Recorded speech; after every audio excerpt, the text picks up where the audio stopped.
All right. Good afternoon, ladies and gentlemen. I'm so happy to welcome you all to the GPRC webinar series hosted by Corporator. I'm so glad to welcome you all this afternoon.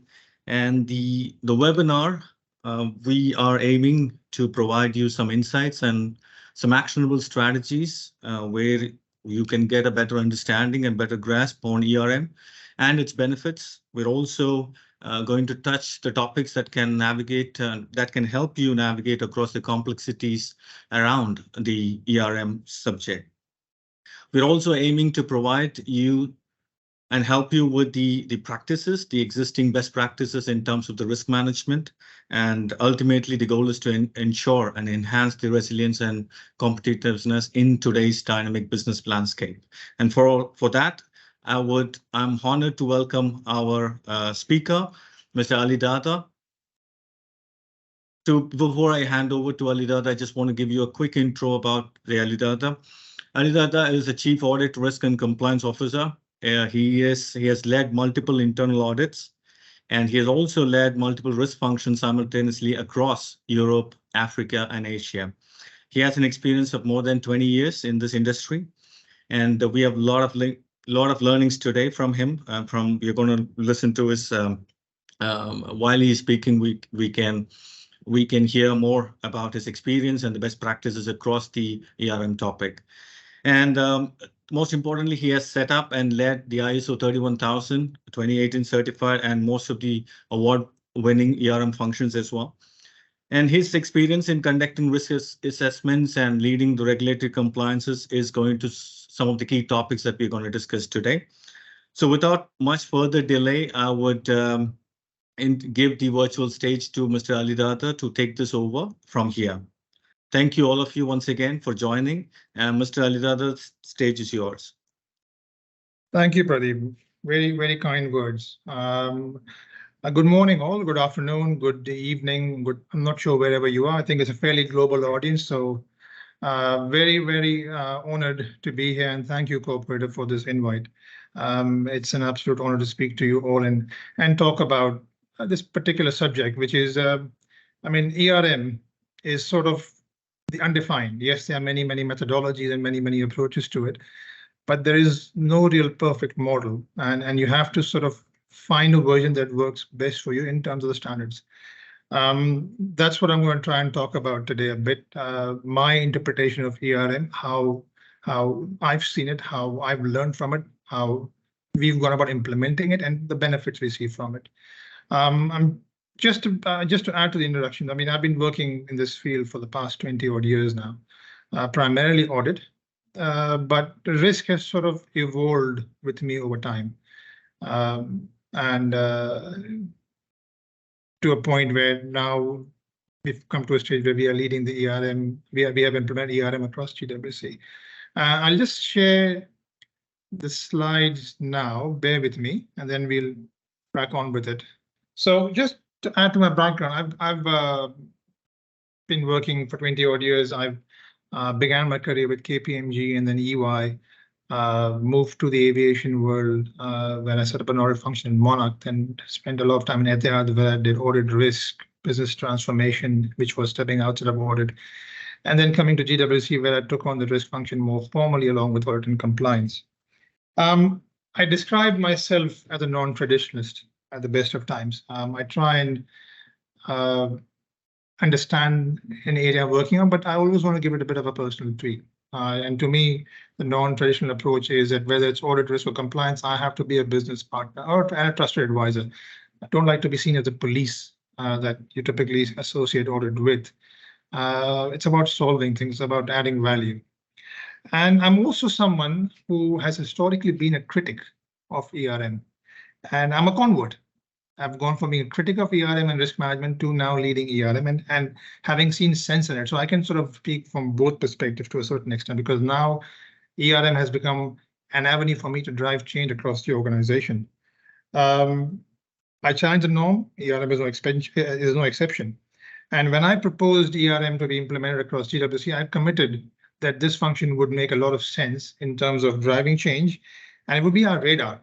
hence the picture across. This is how I always see. This is how I see risk mapping now. It's a radar that looks ahead and identifies hazards or opportunities coming across proactively, which we must deal with. And that's the way I pitched it to the organization that I'm currently part of. Now, from my profile, you saw that I've spent a bit of time in aviation, 14 years, and it's not just been a career for me. It's a passion. It was fulfillment of a passion because I'm an F geek, and commercial aviation has been something I've been fascinated by throughout my life. And even though now I'm in logistics, I still like to refer to it from time to time. And hence the analogy that we'll talk about today with reference to aviation. Think about how a flight works. I mean, there are 115,000 flights on average every day. And every day about 1.2 to 1.3, maybe 1.5 million people fly. And we don't even think twice about it. We just go to the airport, get on a flight, and go to wherever we need to go. The flights, you're in your seat, it's a bit cramped, but it's comfortable, it's a condition, you're sitting down there, having a nice meal, watching a movie, doing some work, or even sleeping. You don't think about it, it's quite straightforward. You get on a plane, it takes off from one continent, it might land in another one. The flight can be 30 minutes to even 19 hours. It's and you expect it to flow through uneventfully.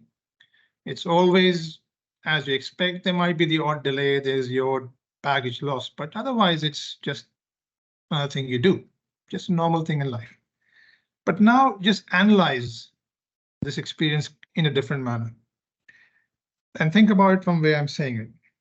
When you get on a plane, you're entering an aluminum tube or a composite tube, which will be thrust across the sky at 600 miles an hour or so. And it'll be flying at 36,000 feet. Now that's an environment that is so inhospitable that it can kill a human being instantly. And yet, and you're comfortable, right? Because you're sitting in a life support system that's keeping you alive and comfortable. This life support system has about 2, maybe 3 million parts, all working in harmony and in synchronization. And any of these parts can fail and cause a catastrophe. And then to add to that, you've got hundreds of miles of cables linking these parts together, again, to make sure they work in symphony.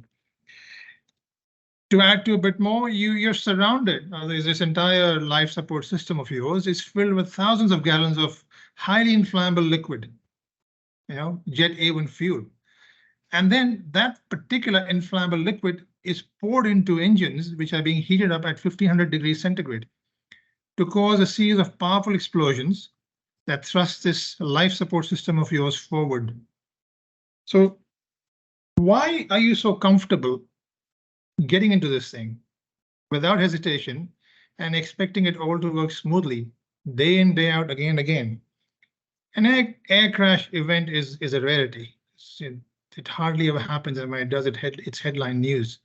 And air travel, by all definitions, is the safest form of travel you can take on. That's the statistical fact. But here we are doing this every day, getting on this thing and flying. That's because the aviation industry has evolved over 100+ years, analyzing each and every accident, analyzing the risk behind each event, analyzing the risk behind what can go wrong, and building in multiple mitigation measures that have now evolved to a point where every possible risk scenario is addressed, not just with a primary control, but with a secondary control.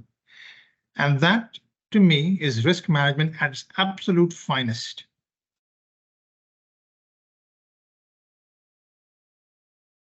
The concept of risk management has evolved over time and for the better. When I first came across risk management, it was essentially building just a simple risk impact assessment across multiple processes, impact and likelihood, and then it was just used for the purpose of information.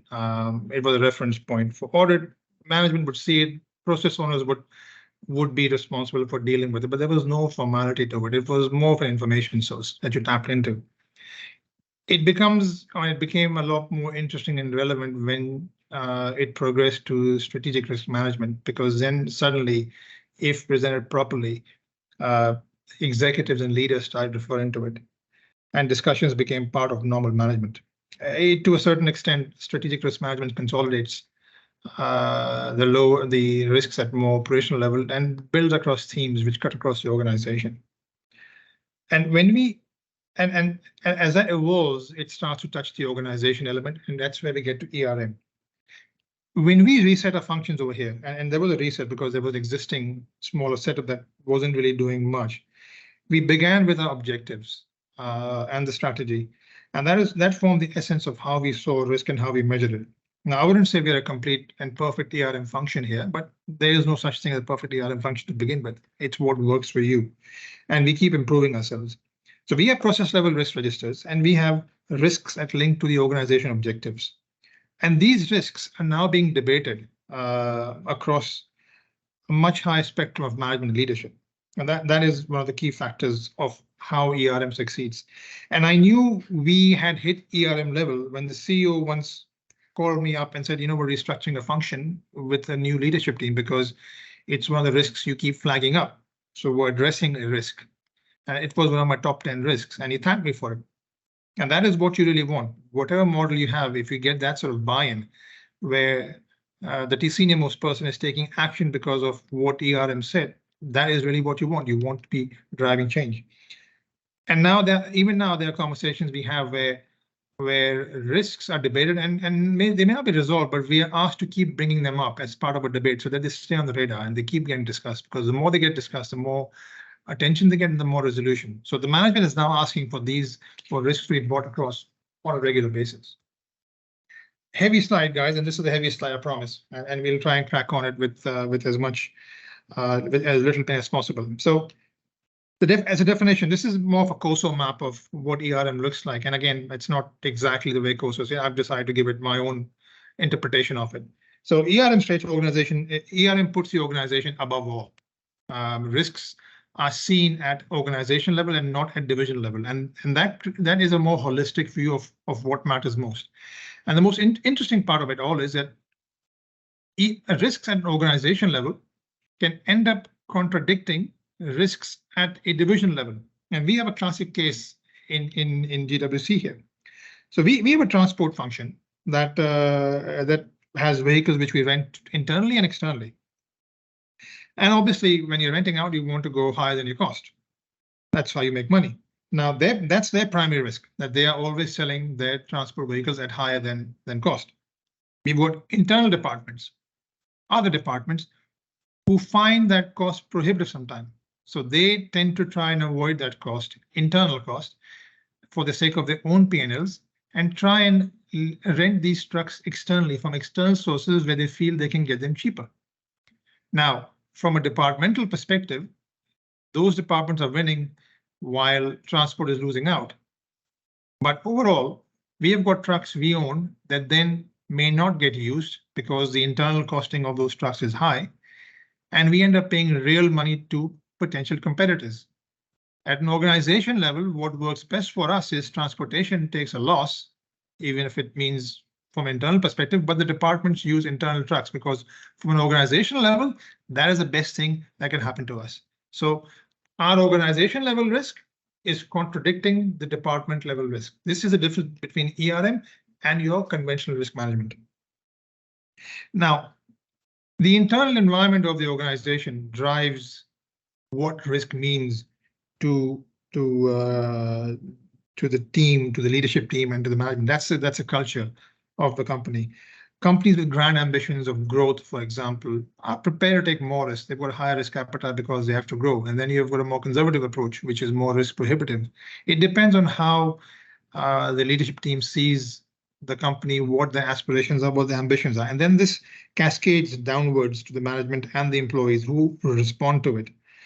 For example, my CEO has always said, go and fix whatever you have to fix. Just don't slow me down. Don't slow me down brings its risks, but that's our risk appetite. We want to grow quickly, so we have to have a higher risk appetite in that respect.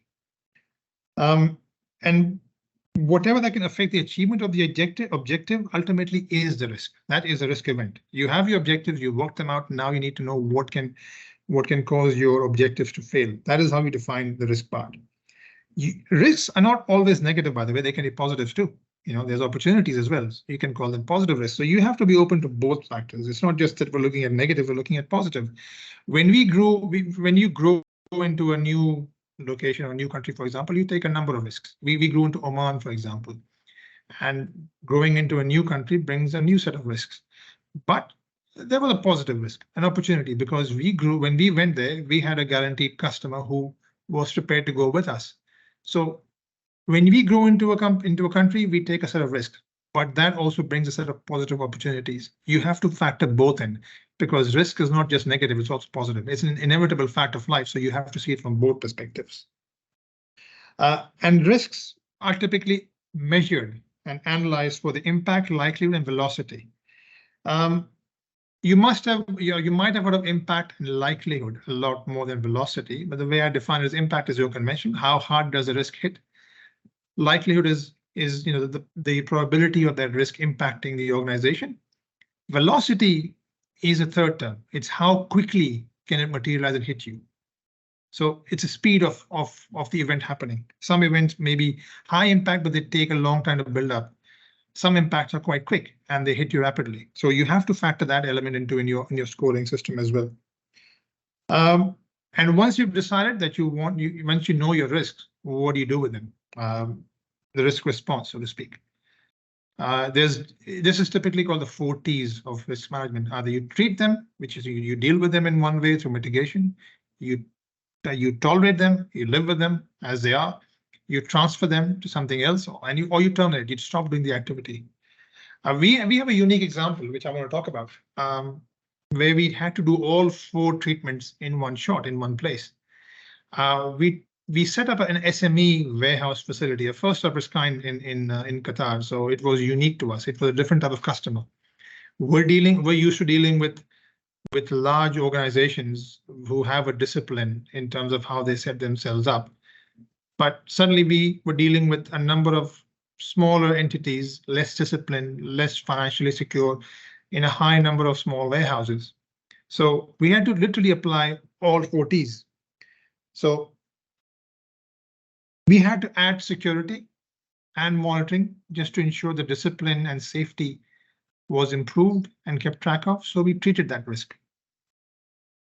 We had a risk building up because safety measures were a little poorer in terms of how customers operate as compared to larger warehouses. So we had to increase our insurance cover, We transferred the risk insurance. But the cost of insurance was quite prohibitive, again, because of a high risk profile. So we decided to increase our deductible of claims, that we will not claim small amounts, we will only claim large amounts. We decided to tolerate that, accept that risk.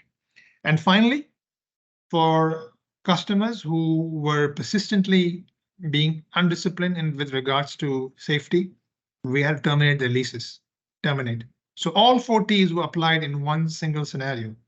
And that should, again, the entire sort of micro, so it's like ERM in a microism, which is how I see that environment. Risks, once you want to treat them, either you have to add controls, either you create preventive controls to stop them from happening in the first place, or you put detective controls that when something goes wrong, you address that when it's discovered. And lastly, it's the communication element. The ERM team is a central function which monitors, records all risk in a disciplined manner, communicates to the right people, gets the updates. So that the entire portfolio of information, communication and monitoring of progress has to be built in to allow for the most effective systems to work. Right, so the typical classical criticism of ERM that you might hear every now and then, and again, because of my own critical history of this function, I want to highlight how ERM can be perceived, or how risk management can be perceived by the stakeholders. So when I first tried to introduce risk management into a business, I was leading a 1-person audit function back in Monarch, that's back in 2006, 2008. And I wanted to build a risk management function from scratch. So I did my research. I built up a measurement system that would rate risks by area based on financial, operational, commercial criteria. And I took it to my audit committee chair to introduce it to him that this is something that I want to do, and it made a great presentation. And the question immediately came up is, yeah, it looks great, but what's it really going to do for us? I mean, what value will it bring? It looks like it's a good to have, not a must have. So why do we need it? And it was pretty much scrap. You know what, just focus on the audit and value part, because that's where we really want your attention. Don't go towards risk. It doesn't really add much. This was the easiest shot out right at the time. So the question that typically comes across with ERM, and I say this because I've asked this question myself, is what does it bring to the table? We are investing in it. There are systems people bringing this across. Why do we need someone to tell us what we already know? That's what the business will tell you, right? We are the people who run risk, the business, so we know the risk. So what do you bring to the table? Now, biggest element is structure, discipline, centralization, standardization, and tracking.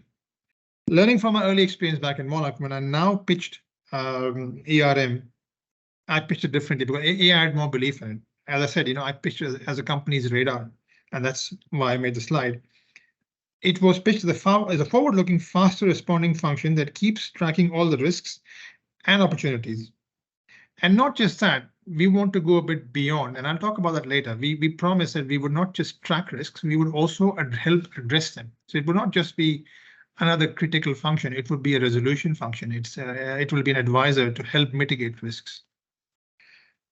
In audit, again, same criticism. Well, we are already here, so why do we need a risk function? That's the way I used to ask the question when the first risk teams came across in front of me back in Etihad. And I had a reason for it, and I think it was a misunderstanding on everyone's part, audit and risk, about what their function was. See, I would accompany the risk managers in the assessments for each area, and as audit, we would know a bit about the area, and we would help risk understand the business through a mutual conversation with the right team members. We would ask questions, risk would ask questions, and they would input and record all the data. And then they would sort of go away with all the information. You would have in audit no visibility of it. And then one fine day, after a few weeks, we would suddenly be sent a risk register, which looked nothing like how we understood the business. And it looked a bit theoretical and academic, you know, no real practical sense. And that was what began to put me off as to the value of risk. And why is it just a presentation that is being done to look good and not make sense? And then to top that off, at a particular point in time, a slightly more boisterous risk manager suggested that, well, you know what, risk should be the one defining the audit plan and giving you audit the program to audit, because we already know what risks are, so you just do what we're told. And that pretty much sort of was the moment I went a bit rogue and rebel against risk and said, nope, not accepting it. We will do our own thing. And risk is whatever it is. Doesn't make sense to me. I'm anti-risk and I'm going to do my own thing. But that's where I say we misunderstood the whole lot. The function of risk is not to guide audit. The function of risk is to give risk management across the entire organization some discipline and structure. And the fact that it contributes to supporting audit is just a very supporting role. It's not its primary function. Audit saw it as a competitor, and ERM saw us as a resistance, and we all clashed and nobody benefited from it. It was just pitched in the wrong way and understood wrongly. Ultimately, if it all works in harmony, it's integrate assurance in a way, because risk and audit can work and combine to provide a much broader spectrum of coverage. Risk operates in a much faster way than audit does. Risk looks a lot forward, audit does not look forward. If you combine them both and make them work together, you can get a much broader view of protection for the organization in terms of assurance. Now, I'm going to brag a little bit about our journey in GWC here. It's a relatively new function and which was welcomed quite nicely to begin with. So here's a big boast. We got our ISO certification very rapidly, and we got our awards for doing what we did and the function we ran. We were analyzed, and someone thought we did a great job, so they gave us an award as well. I joined GWC at the peak of COVID, Jan 2021, and started restructuring the audit function. And as part of audit, I did a strategic risk assessment, because even though it wasn't risk at the time, it's necessary to make a relevant audit plan. And that allowed me to build a plan which was the audit universe, which was risk weighted. About 8 months later, I was contacted by someone deep down within the QHSE world, quality health safety, and they said they have risk registers. Nobody knew about it. Nobody knew that within the organization, there sat a team that was preparing risk registers. And they had these very granular risk registers, which didn't cover the organization, but very operational, but they had them. And I never knew. I had done my own risk assessment, and yet this function existed that nobody was aware of. The executives weren't aware that it existed. Those risk registers never saw the light of day, and nobody was referring to them. They were just sitting over there being made by someone. So I began a bit of a push in terms of, well, how about risk registers? This function moves to audit, and we become audit, risk, and compliance. And both functions can work under the same umbrella and start to contribute each other. So I made the following commitments. I promised them that if you come across to me, we will make sure this function is ISO certified, which was quite a big deal for us. And we will make risk as a practical unit. It has to make practical sense. This was a promise I made in summer 2022, and by the end of Q1, we were ISO certified, and we had won our awards, and we had delivered the change we had promised. Our risks began driving changes to the business, and now there's a culture of discussing these key risks at the topmost level. These are discussed at board level, at audit committee level, at the executive level.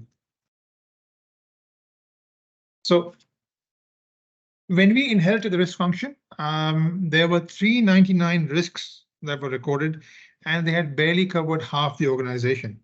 The risks were fragmented and duplicate, and that's why the number was high. So the first task was to consolidate what we inherited. But again, you have to work quickly with deadlines. So the idea was to start to consolidate while making it relevant. Once we got the strategic goals and objectives identified, and we built the risk appetite and a representative risk universe of what we had to cover, the task on hand was to review the inherited risk and then update them while understanding the business in its entirety. The earlier risk registers were not complete. We had to go through the entire business.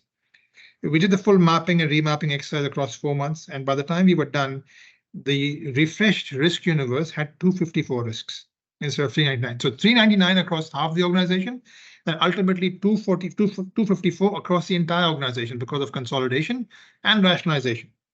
And we identified 745 controls which were in place to mitigate them. We did not validate the controls because we wanted to get the coverage done quickly. So first round was to simply understand all the processes, all the areas, all the divisions, identify the relevant risk and the relevant controls. And then we began a cycle of control validation. We also refreshed our strategic risks, and now we stand about 37 risks. I don't discuss all 37. I typically take a top 10, top 20, or top 30, depending on the level I'm dealing with, but that's where we sit right now. When we got to this point, I would say we had a baseline level ERM, and then those discussions and those conversations started to happen where risks would commonly come up as discussion themes across multiple levels of management, particularly at the top, and then the changes started to flow. As things stand, we are now completing a first cycle of validating all the controls across all the risk registers. The plan is that we want to do a cycle twice a year. We want to make this radar move faster and cover the organization as quickly as possible. And with every sweep of the radar, i.e. every cycle, we can reconfirm existing risks, we update them, we find new risks, we cover new divisions coming up, and we are able to also remove some existing risk and also recheck the controls. So it gives a refreshed view with every cycle, and our conversations and our own learning improves. It will keep running much faster, and we'll keep adding more divisions. Again, that's with every sweep we get more and more efficient. We will sweep at process level, we will report update to management, and keep updating those organization level risks. And we will go beyond. And the beyond bit is my most significant deviation from the norm. And that's where my non-traditionalist element comes into play. And I'll talk about that as we go across. I'll show you examples of how we have gone beyond. In my mind, this is how I see ERM. And this is simply, me trying to paint my mental picture, whatever it looks like. This is how I see it. And this radar analogy sort of stays in my mind that this is what we do. We're looking for hazards. We're looking for whatever's out there as much as possible, whether it's within or external. It allows us to collate all known risks. It also allows us to anticipate some of the unknown risks, which we would have never thought without research and understanding of the external environment we operate in. All these risks are identified and compiled through a disciplined process where they can be analyzed for impact on the business based on strategy, objectives, and goals. So the risks sort of flow into the radar from all sources, external, internal, and are processed, measured, rated. They are tested and analyzed against the objectives, because whatever affects the objective is a risk, positive or negative.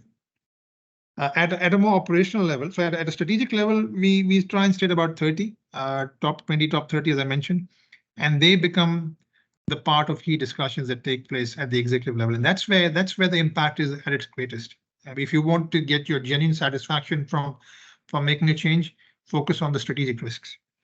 At the operational level, it's more BAU, because there you are doing the resolution part. You're looking at what can really go wrong and looking at and determining the treatment aspect, the 4 Ts, as we spoke about earlier.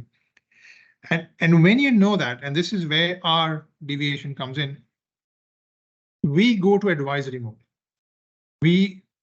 Since we now understand what the risk is and what the control is required and what the gaps are, we step forward and we try to help the business address it. So we don't just leave them there, we try and build a solution, we give recommendations.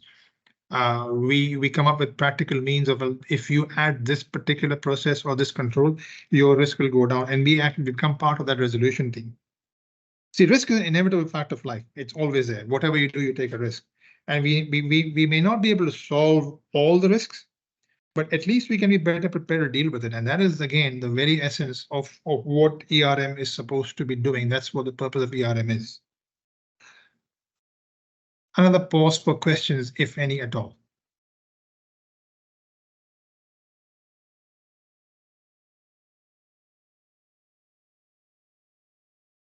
We have one here from Pramit, just asking, many thanks for your thoughts. How can ERM be enabled to work more at a strategic level for the company rather than being perceived as an audit function? So it's a very good question. I touched upon, but I want to talk about it more. A lot comes down to how you pitch it. If you have this function under you need to switch it into a driver of change. So risk is supposed to, in its very essence, focus the management on problems or opportunities that are on the horizon. And you need to elevate them to that level. So you don't want to go to a CEO, for example, talking about an operational risk in a particular area. However, if you have a common theme or a common thematic risk across multiple areas, then it becomes more significant. And then you go discussing about it. If you see risks which are affecting the organization's objectives and strategies, and for that you must understand the organization's aspirations, and you see something impacting it, that by default is a strategic risk. And that, when you have conversations about with the leadership team, you will get immediate traction. Now, as I mentioned earlier, one of the main objectives of my company is to grow. We want to grow beyond, and we want to grow quickly. So if any risks we see which are holding that back, they have a direct contradiction or a negative impact on the very strategy of what matters most to us. Any conversation on that will be a very relevant one from a strategic perspective. If I find a risk that impacts that part, I'm sure that there will be a lot of traction for me to have a conversation with the CEO on that. And that is where you start touching strategy. You need to start thinking about risk themes rather than risk itself. A risk could be at a very minor level, but a risk theme, when you consolidate multiple risk into a much more broader risk because of a thematic element, then it becomes a strategic risk. I tell you, I mean, a classic case we face over here is overtime. Now, if I look at overtime, it's a very operational matter, HR matter, right? Overtime is overtime. But if I see significant levels of overtime hitting across multiple divisions, and then I see them not changing, and I start to quantify them, and I can see a significant value coming up. In isolation, overtime in a small functions means nothing. When you consolidate overtime across multiple functions and start to give a broader number as an impact to the financials, it starts to take a strategic aspect. And those conversations suddenly become more executive level. So it's how you think about risk. Stop thinking about them as only at a register level, at a process level. Start thinking of themes that hit the main purposes of the organization. I hope that gives you some idea of how to take it upwards. Another question that we have, Ali Dada, from Mohammed asking is, how do we best manage conflicts between the ERM activity and internal audit if both the topics are managed by the same unit in the organization? Well, there is a conflict and you can't get away from it because risk is a management function and audit is an assurance function. Risk is second line of defense, audit is third line of defense. And there remains a conflict because if you were to split these functions, audit would end up auditing risk as a function itself. Now, the question is, does it have a massive impact? And are you prepared to accept this clash of independence? So now, for example, if I am, and in my case, it applies, right? Because I'm ARC, I'm audit as well as risk. So obviously I can't audit risk anymore. Risk has now become conflicted due to my independence or lack of, to a certain extent. But it's something I've declared. Now I take a very non-traditionalist. I know I keep saying the word non-traditionalist a lot, but I try and push the boundary of independence a lot because even in audit, for me, the way I see the function, it has to make a difference. It has to make change. It has to add value.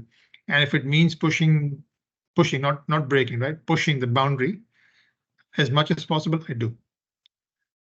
Risk wasn't doing what it was supposed to do in isolation. Now, under audit with the broader knowledge, and I keep separate teams, and I have declared, and I sort of, you've had to go and declare this, that if I do this, there will be a conflict of interest. Are the stakeholders prepared to accept it? So the audit committee first has to acknowledge, yeah, we're comfortable with this. We know it's not perfect, but we accept it. Then you have a declared conflict and you've accepted it. Now it's up to you how you manage it. Are you prepared to let them work in harmony? And it's a very common model. It's not like it's unusual to have audit and risk together. You have to be mindful of keeping those barriers in play. I try and use both to get some sort of integrated assurance. To a certain extent, if I have risk is, as I mentioned, is covering the organization faster. And if risk goes to a function where there is very minimal risk from an impact likelihood perspective, I might tell my audit team, you know what, let's just use the assurance that we have from risk and not go there to audit. How about you focus on this particular area where there is more impact and likelihood? So I would rather you go digging over there than over there because the risk has already given me the assurance I need to be comfortable and present to my stakeholders. So the advantage is you can use both to combine assurance. The disadvantage is that there is this natural conflict, but you have to be prepared to accept. I know in some organizations like financial institutions, you cannot have this in the same place and they must be split. But in other organizations, their harmony is of greater value than the perceived conflict of interest.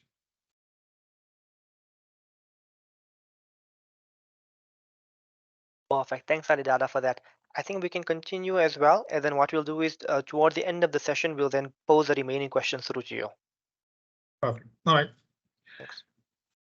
Just to build on the first question about how the strategic risk part works, this is a real slide about how I presented risk management across or the strategic risk management across the organization for the first time.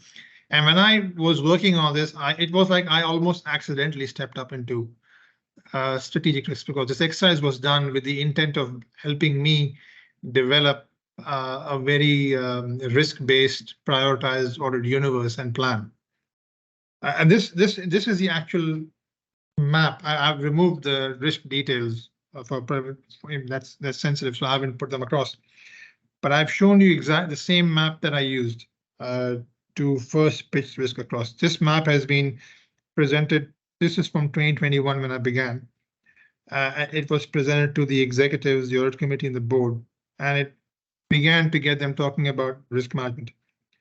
This represents the top 29 risks that the organization faced at a strategic level. It was 30, but 30 was so sensitive that it discussed it. I didn't even put it on the map. So that's why top 29. That's why the unusual number. And the way I wanted to make sure I did, once I had these risks, I wanted to give them a visual feel. So it was more, it could be presented in a more effective manner. So the outer layers of this cycle, of this wheel rather, are the operational functions which we have. So we've got all these divisions: contract, logistics, real estate, records, transport. The outer layers represent the operational functions. The inner layers, the middle layer, represents the support function, and the central layer, of course, represents the group or the organization. And the circles are prioritized, so red being very high, orange high, yellow medium. So sorry, orange is medium and yellow is low. And I don't think I used low. I think I used medium. So it was critical, very high, high, and medium, because that's how they go, and that's how it must be actually. And I layered them across where each risk had an impact. So you will see some numbers replicating across multiple departments because those are risk themes that hit everyone. There are some numbers you'll see linking to larger departments, even and not across multiple. And then you'll see some in the center, which are the core group level, organization level risks, which cut across all functions. This began our journey towards ERM because, as I said, I did this from an audit perspective, and this became a slide that was discussed a lot, and it was discussed extensively at board levels, presented multiple times, and then that's where the whole attention towards risk started.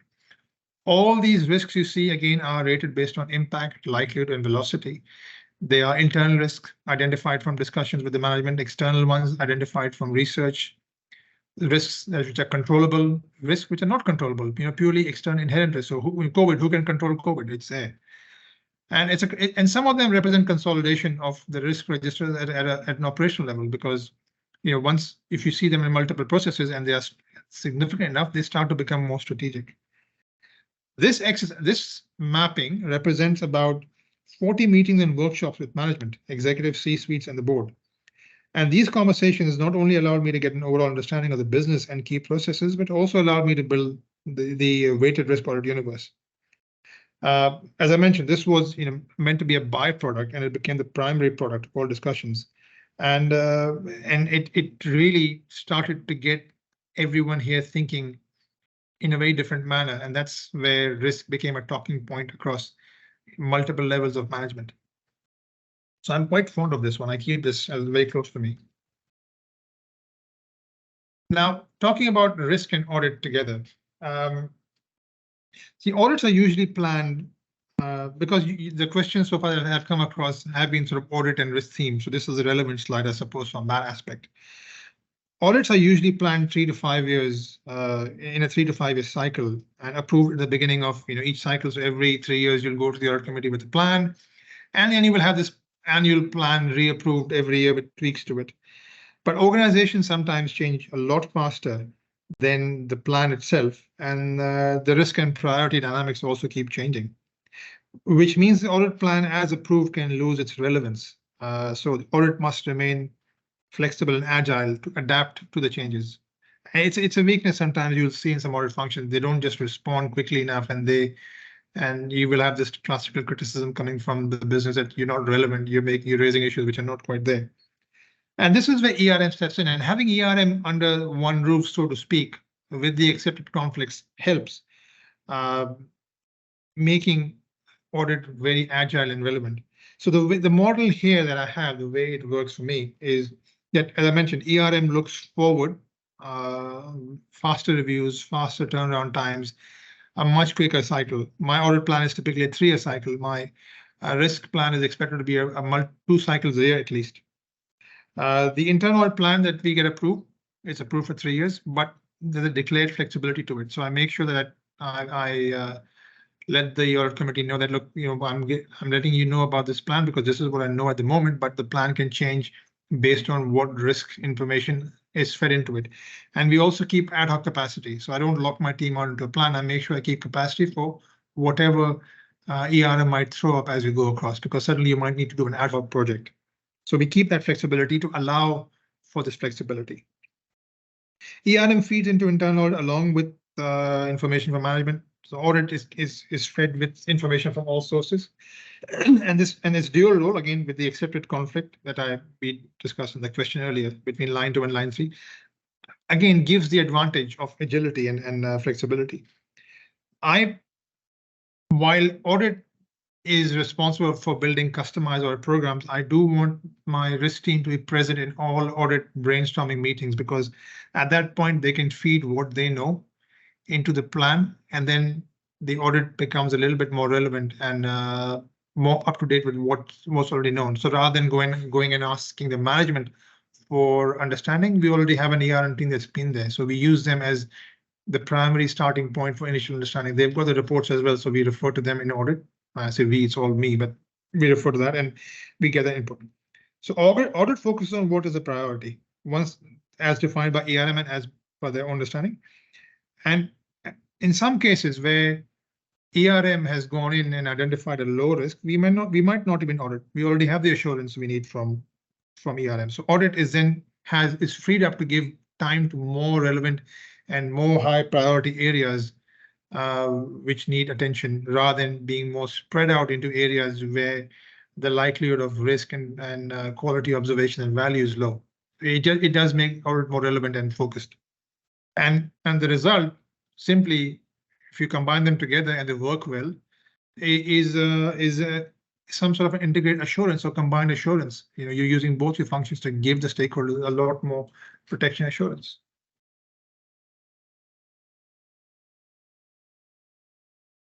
The beyond, which I keep talking about, the biggest deviation from the norm for me is my insistence that risk has to go beyond their classical identification, measurement, monitoring, and documentation role. And I insist we have to be seen as making a change. We are not just an ERM function. We are a declared business partner and agents, and we are agents of change. And that's the way it has to be. A function which is integrated nicely with audit, the combined knowledge of both these units means that we understand the business quite well, and all the issues surrounding it as well we know. Audit has its limitations because of independence. There's not much you can do except recommend and advise, but risk does not. And as long as you're prepared to accept the conflict, risk is free to go and help. So they both report to me, and the stance is declared. But I do insist that ERM steps a lot more forward, takes a much more forward role in resolving it. And here we do that. So ERM stepped out and helped. So I'll give you some examples of how that has happened as a beyond, right? Because we've done that over here. Audit helped identify gaps in the financial control system, the budgeting and performance management. ERM stepped forward, helped also pick that risk up. And then we literally helped design the group financial control function. And we addressed a long-standing risk and issue of the group not having the sort of current estimate reporting that we needed. We were a little bit more old school, but now because of risk and audit working together, we have literally changed the function with ERM going out and redesigning it, and now it's being run the way it adds value, and that is all because of ERM stepping forward. We use the umbrella of risk mitigation to deal with insurance. Insurance was an area which was completely outsourced to brokers, and they were giving us whatever they felt was appropriate. With risk going beyond, we challenged the risk appetite, we challenged the deductible, we challenged the risk acceptance, and we even were part of the team that negotiated the insurance terms and rates with the underwriters and lead providers. To a certain extent, we also cut the broker out and we stepped in. And as a result, not only did we improve the coverage for the company, we reduced the cost of insurance by 20%. The credit has to go to risk because we stepped forward for that. Over time, which I touched upon earlier, we consolidated them in teams, and we began a program of intensely reporting it on a monthly basis to the CEO and the C-suite that this is an issue that's building up at an organization level, and we sense misuse and abuse. This has to be dealt with. And a year of constantly pestering everyone by reports, we finally were able to drive action and address this issue, and the overtime cost started dropping. And now we still track it on a monthly basis just to show how much improvement that has come across. The safety system of a large warehousing complex was rectified simply because of intense reporting, which drove change. There was gaps coming up which were not being addressed. So ERM stepped in and began a very intense reporting regime on a monthly basis, highlighting the issues, getting to the depth of it all, understanding what it is, and then just flagging it up constantly until it got changed. And our reporting has driven changes to how the company procures, how IT is run, how HR deals with things, and how legal teams are led.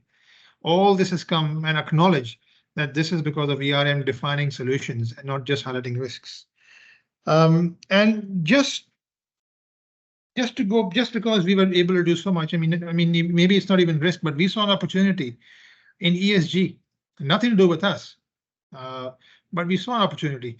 Qatar requires voluntary ESG reporting in line with, no, not Qatar, but Qatar Stock Exchange requires or recommends voluntary reporting. And we flagged it up as an opportunity that, look, this is a chance for us to stand out as a responsible corporate citizen and take our responsibility more seriously. And because there was nobody quite willing to step in and do that, the ERM team developed an ESG report and published it, which QSC recognizes and publishes. So we ended up doing ESG as part of ERM. I'm saying all this, but this is what happens when ERM becomes part of the company culture. You know, I believe in making things happen, and you can do that using whatever means you have on hand available to you. While audit has its restrictions, risk management does free me up. And there are no real hard and fast rules to ERM. It's what works for you and what fits best. So I use this freedom to make a difference. This is the promise I made to my stakeholders from the very onset. And I believe this gives us credibility in the organization to allow us to do a lot more. We definitely don't have a technically perfect ERM, and I don't think we ever will. But I would rather have a function that steps up and delivers change and pace for itself, and I would not have it any other way. This is just a way for me to run ERM. Yes, we will keep evolving, we will keep adapting, but to me, I will always insist that this function has to make a difference. It cannot just be a reporting function. I want to close with another example that that pretty much shuts the door on any questions that management might bring up to you in terms of costs and value that risk management brings to the organization. I don't know if anyone here has. If anyone here remembers who won Wimbledon in 2020. And even if you're a tennis fan, you probably will not remember because Wimbledon did not happen in 2020. It was cancelled. And the story behind it is linked to ERM. This is because back in 2002, if you can go far back enough, there was a SARS virus that spread across most of Asia, and it obviously, I mean, COVID was far bigger, but SARS was the precursor to it. So SARS triggered a question for the Risk and Finance Committee of Wimbledon in 2002-2003. And someone over there decided to bring up a risk of pandemic, right? Something we had not even heard of until recently, until we all had to wear masks for 2 years. And they convinced the Risk and Finance Committee to accept this risk and to transfer it. So Wimbledon went out there and got an insurance policy against the pandemic. And they paid this policy for 17 years. And suddenly COVID struck. Sporting events across the world were disasters. I'm sure we all remember seeing empty stadiums and tournaments being cancelled or being run because they had to. There was no choice. They were losing money. But Wimbledon simply decided that, you know what? We're going to cancel. There's no need to run this because as part of the insurance driven by risk, they got $141 million of protection. Their entire costs were covered. They didn't have to run a tournament with quarantines and empty stadiums. They just cashed out. And this was simply because some, I'm sure, very unpopular risk manager back in the day came up with an idea that was accepted. So yes, Wimbledon 2020 may not have happened. But in my eyes, the Wimbledon champion for 2020 is ERM for the club. So with that, I'd like to thank you all for putting up with me, putting up with this lecture and long stories on ERM, and I'm open to questions. Thank you. Thank you, Ali Dada. We have one of the questions here asking that there's a concept of GRC that is being adopted by a lot of organizations these days. How is ERM different from GRC? GRC is governance, risk, and compliance. So risk within, so I suppose GRC is a broader definition of multiple facets of assurance, and the R is risk. So the risk is the ERM aspect of it. Now, risk can be defined as in multiple ways of evolution. We saw the conventional risk approach of risk registers, which is there. You've got the strategic risk and ERM. So the R in GRC is the ERM aspect of it. Now, GRC is one term, ARC is the other term. They're quite interrelated in my view. I'm not precisely sure of the definition of GRC, but governance and audit, they're tying together. So you've got ARC, audit risk and compliance, which I done, and you've got GRC, which is governance. Now, governance can be a broad term. Governance includes audit. Governance includes policies, procedures, which are established by the management and control. So it's a slightly more broad term, but risk is the ERM element of it. That's how I understand it.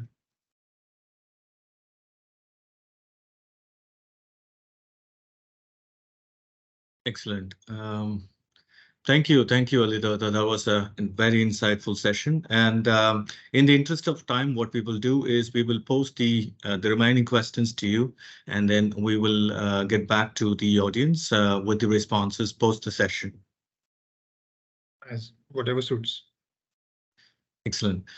So for the next 30 minutes, what we're going to look at, I would invite Mr. Darrell, who will talk about how technology will enable the seamless automation of enterprise risk management in an organization. So, Mr. Darrell, the virtual stage is yours now. Great, thank you very much, Ali Dada. Thank you, Pradeep. What I'll do is I'm just going to share my screen.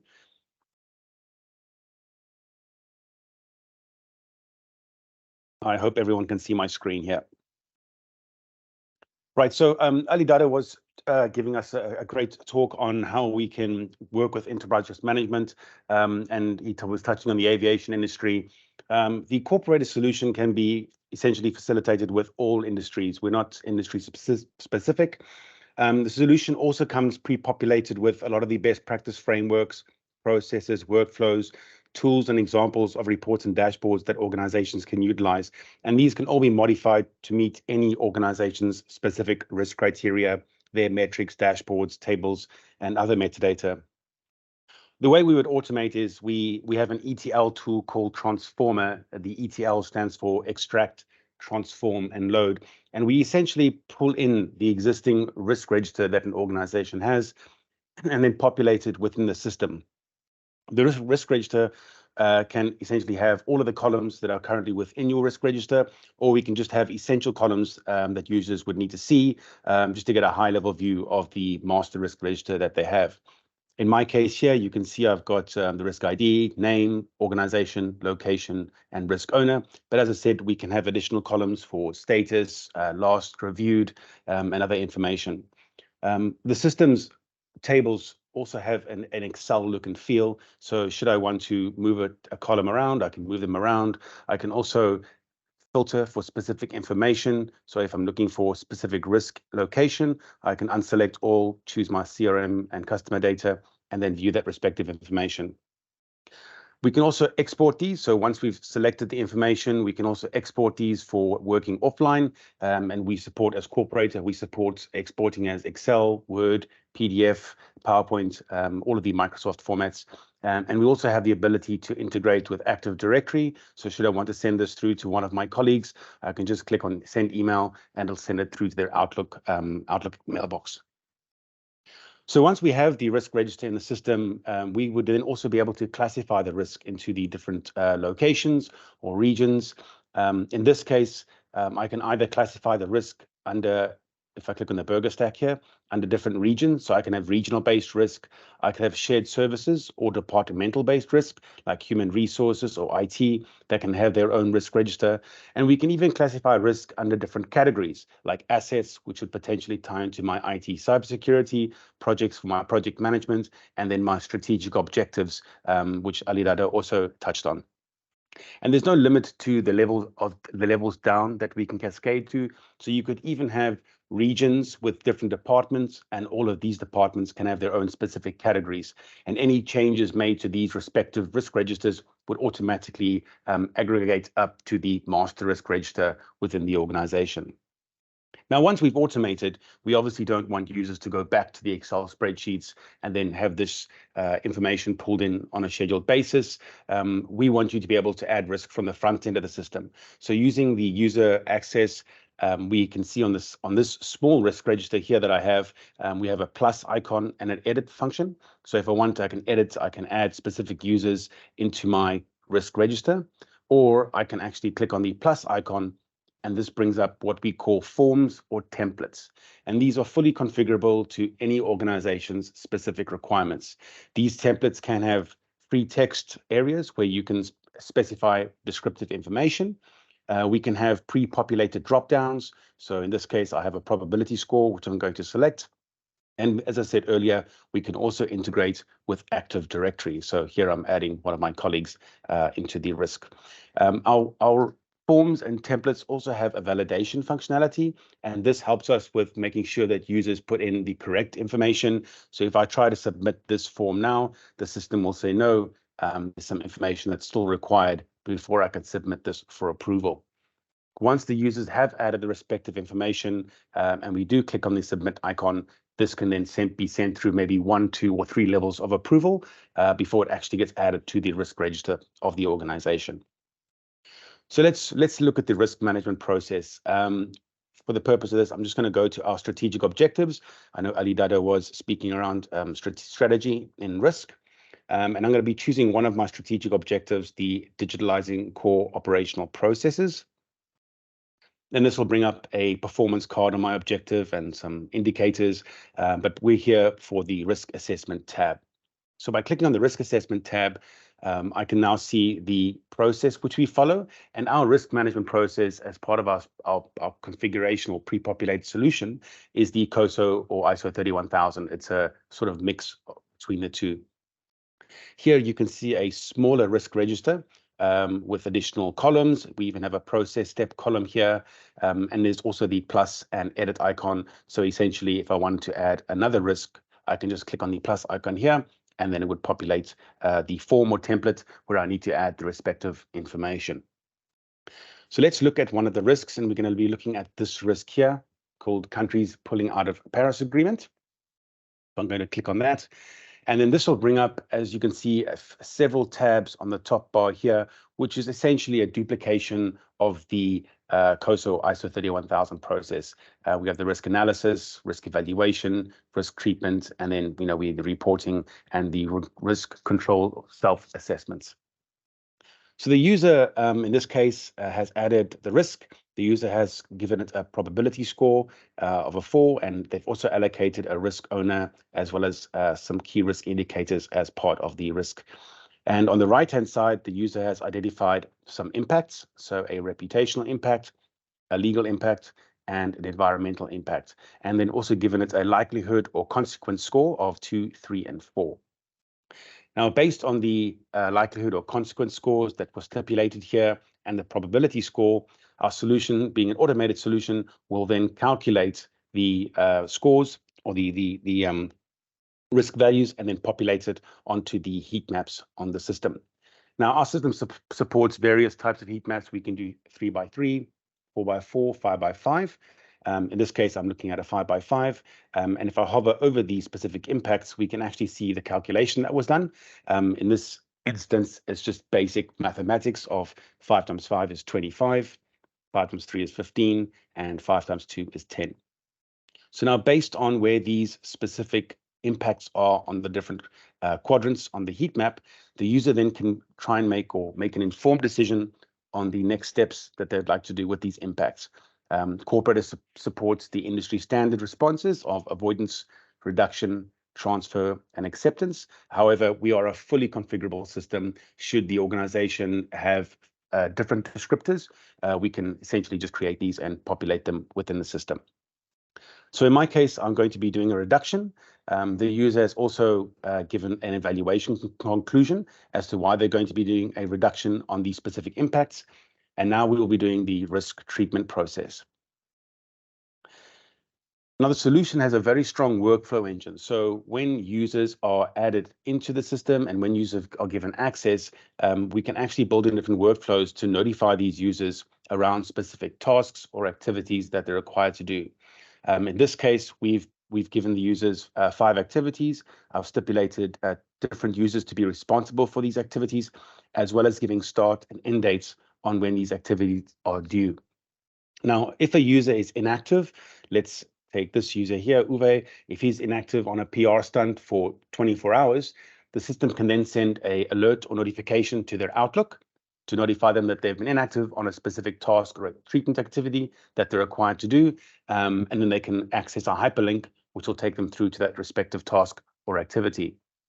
However, should the user be offline or not available and is again inactive for, let's say, another 24 hours, the system can actually escalate this and send it through to the chief risk officer or potential stakeholders to alert them that a specific user has been told they're being inactive or falling behind on specific activities.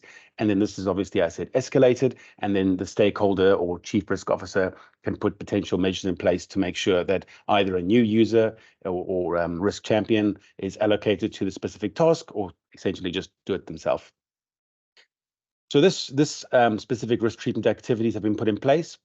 As part of the system, we can also allocate specific measures to help with the risk mitigation. So we have processes and policies which could be put in place, as well as accessing or implementing controls. So as part of my risk treatment process, I've actually linked one of my ISO controls to the specific risk management process, and you can see that I have implemented it here. However, as I've mentioned before, we're a fully configurable system.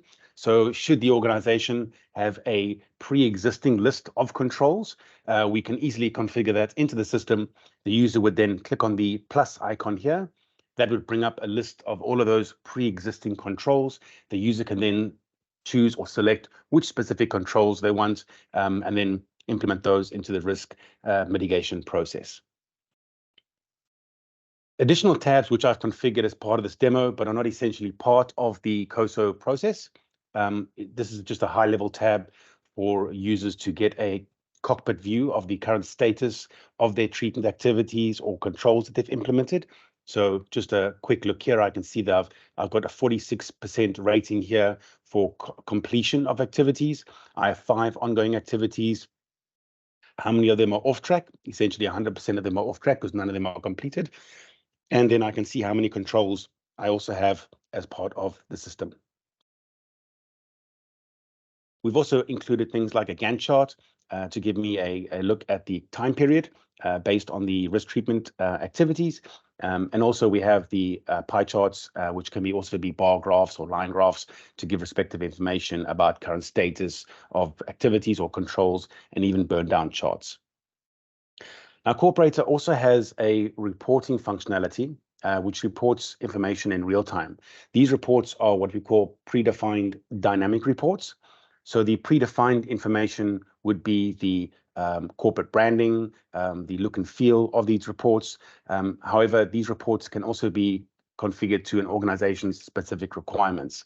So I'm just going to jump across to an example of a report, just to give you a detailed look at a report. And this would be an enterprise risk summary report, which we've configured. And we can populate these reports with real-time information on current status of budgets or risk priorities, risk categories. Even though divisional risk statistics and risk treatments can be populated in these reports. And we can have high-level reports. These reports can be for senior management, giving them a quick overview of all of the risk within the organization, or the reports can be configured for specific risk users or risk champions that are essentially inclusive to the risk or treatment activities that they are responsible for within the organization. I've also configured a monitoring tab, which is quite useful, especially if you have a fully integrated system with Corporator. So as I said, I'm touching on the enterprise risk management. However, we also offer other areas like compliance management, incident management, policy management. And this is where I can see where the different areas of the organization are currently touching on this risk that I'm working on. In this case, I've actually linked an incident to this risk. But more importantly, when the user was adding the risk, they had actually added 3 specific key risk indicators to this risk. So having a look here, I can see the actual values, the real-time values of these key risk indicators, as well as the current status and trend of these key risk indicators. We can also get very granular with the KRIs. And if I click on the specific KRI, this will then give me a sort of a deep dive into the KRI. I can see the description, who's responsible, when it was last modified, who potentially created it, as well as specific metrics around the KRI.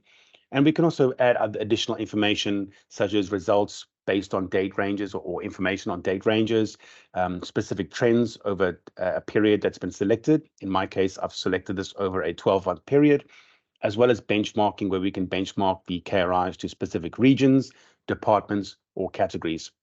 And here I can see the actuals that have been benchmarked to these, as well as the status and the trend. The system can also be configured to show any sort of remediation actions that are required for KRIs, and we also support the ability to add attachments should evidence of these remediation actions be required when working with these key risk indicators. So moving back to the risk, I think the last part, which I'm going to touch on, is the risk-controlled self-assessment, which isn't always necessarily part of the enterprise risk management process from a risk perspective, but sometimes the risk team are responsible for conducting the RCSAs. And in my case, as part of my solution, I'm just currently measuring or rating the measures that I implemented. So that would be the process and the policy, where I've stipulated a design score from the risk team, and then the internal audit team have come and given me an operating score on these RCSA that's been done. But we're a fully configurable system, so we support doing RCSAs on your risk treatment activities, your measures, even your controls that have been pre-populated within the system. And we support various ways of doing the RCSAs. We can do the design and operating effectiveness score. We can also support surveys and pre-populated questionnaires when doing the RCSA. And as well as having these design scores and operating scores populated within the system, we can also stipulate things like findings from the audit team as to why they've opted for a specific scoring, and they can even add attachments as evidence of the ratings that they've given for these different scores. Now, as well as looking at the risk from a risk management perspective, from a risk owner or risk champion, and following the COSO or ISO 31000 process to help mitigate the risk, another key aspect of our solution is from the sort of C-level point of view, chief risk officers or stakeholders within the organization, and help them get a more sort of a holistic view of the current status of risk within the organization. And we can do this in various ways based on the RCSA scores here. If I go back to my strategic objective in my company, the digitalizing core operational processes, I can see the risks that I'm currently working on, and these risks are essentially pulled from the risk assessment tab here. Here I can see their current scores. And then if I go to my risk control effectiveness, we even have the ability to show these on bubble charts to give a quick view of the current status. So in my case, I was looking at the countries pulling out of a Paris agreement. I can see the risk ID over here, 5922. And if I look at the design score, I can see it's between 3 and 4. But after the operating effectiveness score was given, it's now sitting between a 2 and 3. So here we can see the scoring, and there wasn't much deviation there. However, some of the other risks, like the 5241 over here, that's deviated from 2 all the way across to 4. So obviously there are some issues with regards to either the controls or treatment activities that are currently in place with this specific risk. And by looking at the legend here, I can actually see it's this one here called decrease of global finance flows within the system.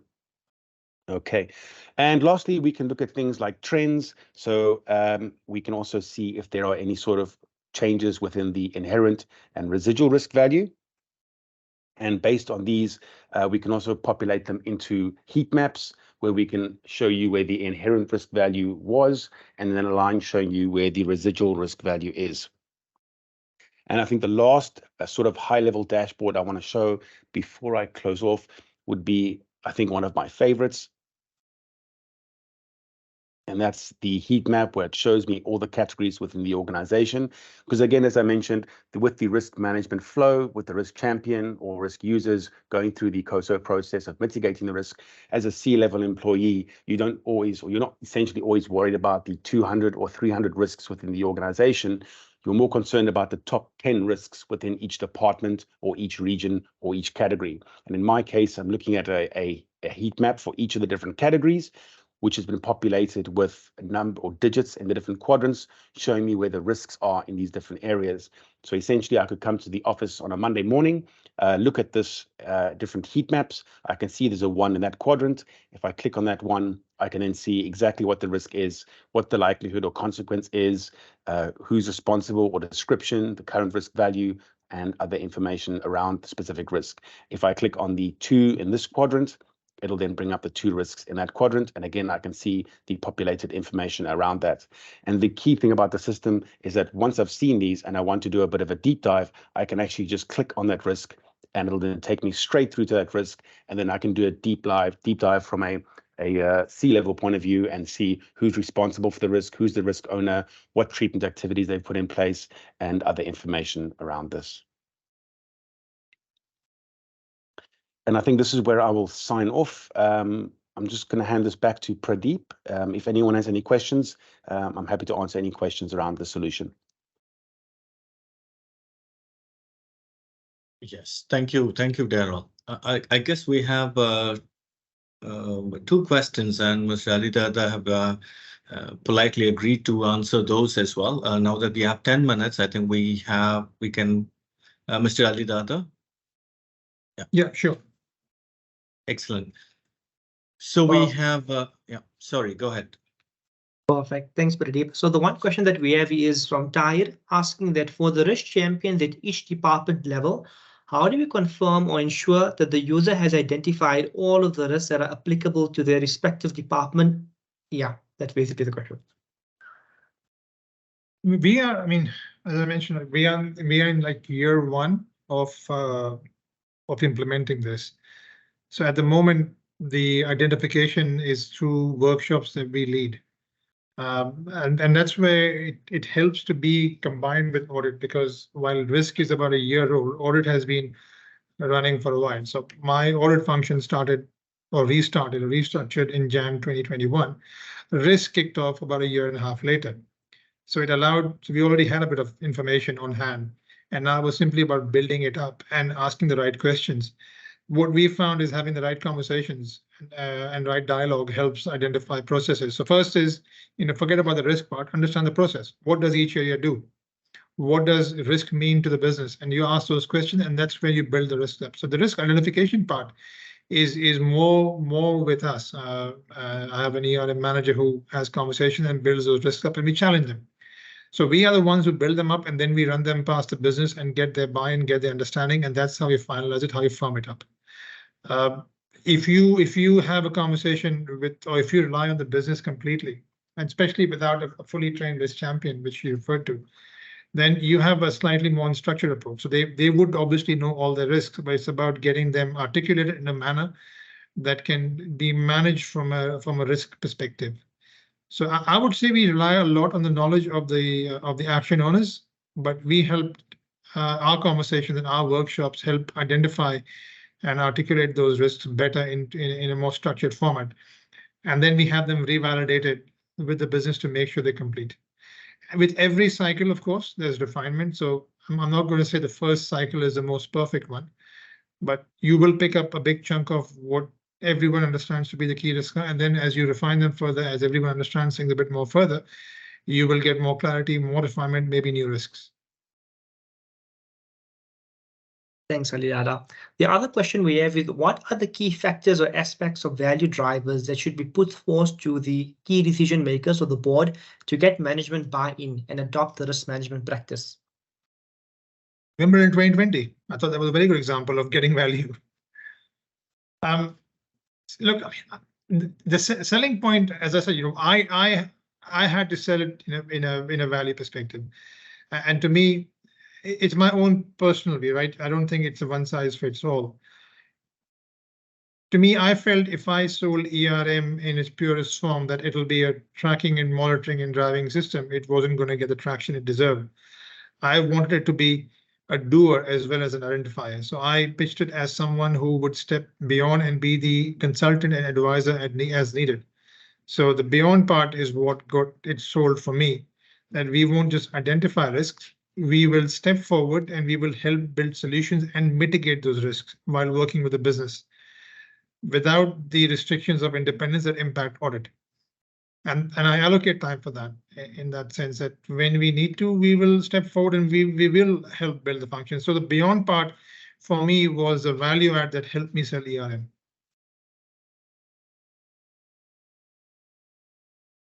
All right.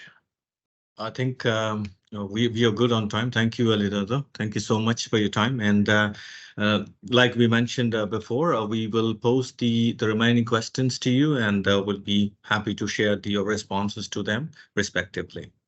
My pleasure. Thank you so much. It's been an absolute pleasure. Thank you, guys. Thank you so much. Take care.